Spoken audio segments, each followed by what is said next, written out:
আমার কাছে টাকা নাই। আমার একটা মাত্র মন, যদি ভেঙে যায় তাহলে তার ড্রাইভার কে দিবে তোমার দাদা? আচ্ছা বলো কি খাবা? যা তুমি খাওয়াবা। কেক আবার মুরগির ভর্তা খাবা? না, মুরগিতে আমার অ্যালার্জি। তো মুলার জুস খাবা? মুলার জুস খেলে পেট ভরবো না। তাহলে ডাল দিয়ে ভাত খাও। না, পাতলা পায়খানা হয়। আইসক্রিম খাবা? ঠান্ডা লাগে, হিঙ্গুল বাড়ায়। তো কি খাবা বলো? যা তুমি খাওয়াবা।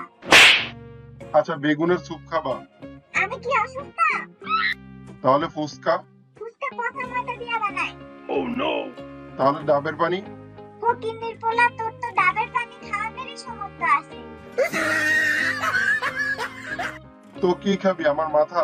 যা তুমি খাওয়াবা। সাইরা দে ভাই কাইন্দা বাস। It's okay.